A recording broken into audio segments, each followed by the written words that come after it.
নমস্কার। আজকে সাপ্তাহিক রাশি বলে আলোচনা করব। সাপ্তাহিক রাশি বলতে 29শে এপ্রিল টু 5 মে, 29শে এপ্রিল টু 5 মে এটা নিয়ে আমাদের সাপ্তাহিক রাশি সারা সপ্তাহ আমাদের 12 রাশির জন্য কেমন যাবে সেটা আমাদের আলোচনার বিষয়বস্তু। অবশ্যই আলোচনা করব। তার সাথে বলে রাখি, আমার প্রত্যেকদিন আমি দৈনিক রাশিফল দিচ্ছি আপনাদের জন্য এই দিগদর্শন চ্যানেলে, এবং মাসিক রাশিফলও দিয়েছি, প্রত্যেক মাসে দিচ্ছি।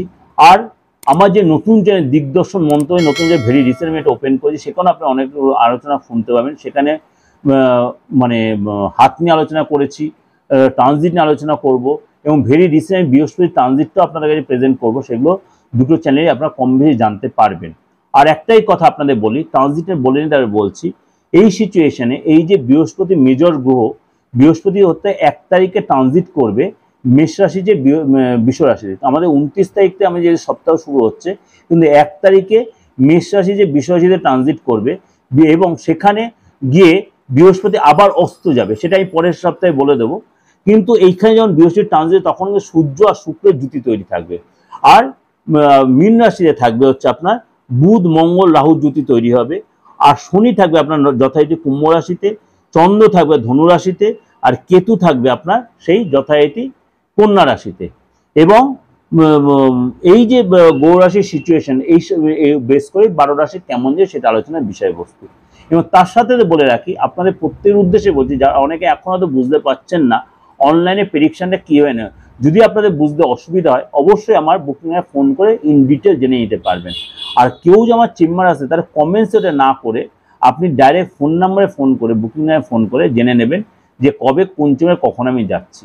তাহলে সেটা আপনাদের ক্ষেত্রে সুবিধা হবে। বা আপনি হয়তো বলতে পারতেন কমেন্টসে উত্তর দিল না, কমেন্ট সবসময় দেখা বা সবসময় দেখার উত্তর দেওয়া সম্ভব হয় না।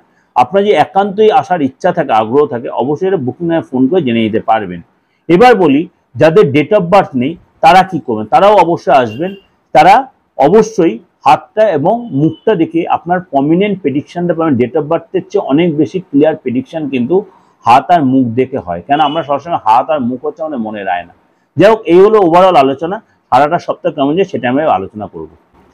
মিথুন রাশি, মিথুন রাশি কিন্তু এই সপ্তাহটা একটু মানসিক অস্থিরতা ভুগতে পারেন। আপনার টেনশনটা বাড়বে, ভীষণ চিড়চিড়া রাগ হতে পারে।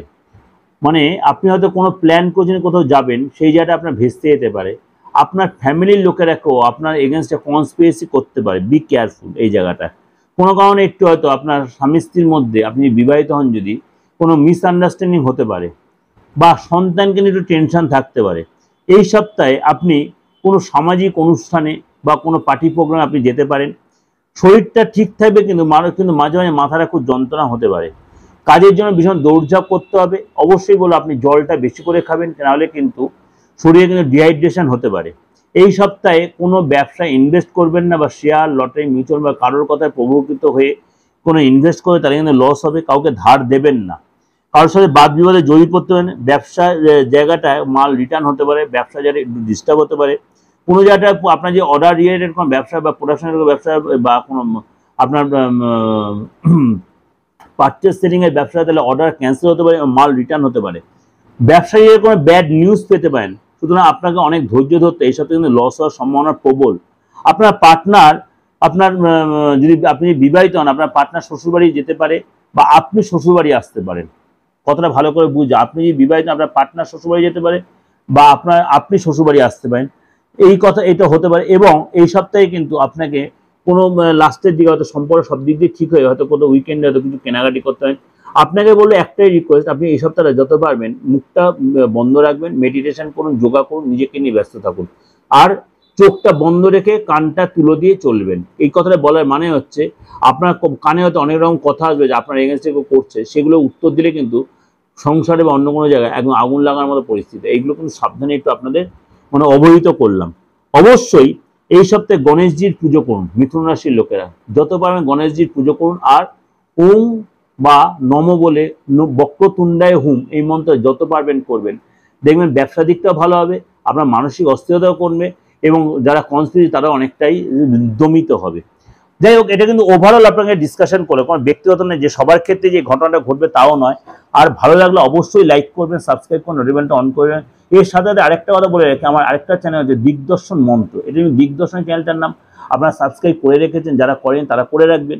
তার সাথে সাথে যারা নতুন চ্যানেলের কথা বলি, সেই চ্যানেলে দিগদর্শনের কোনো খুঁজতে অসুবিধা হবে, দিগদর্শন লিখলে দেখবেন মন্ত্র চ্যানেলটা চলে আসছে।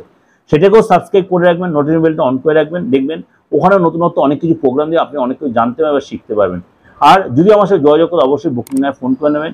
আর যদি ভালো লাগে অবশ্যই লাইক করবেন, আর যতবার লোকে শেয়ার করবেন, সবার কাছে ছড়িয়ে দিন প্রোগ্রাম, সবাই যেন এই প্রোগ্রামটা থেকে সবাই যেন উপকৃত হয়, অনুপ্রাণিত হয়। কেন আমি যে রাশিফলটা দিই অনেক কষ্টের মধ্যে, আমি চাই একটাই কারণে আপনারা সবাই আমার কাছে আসতে পারো না নাই পারুন, আমার এই কথাটা শুনে প্রত্যেকদিন উপকৃত হয়। ভালো থাকবেন, সারাটা সপ্তাহ আপনাদের ভালো কাটুক।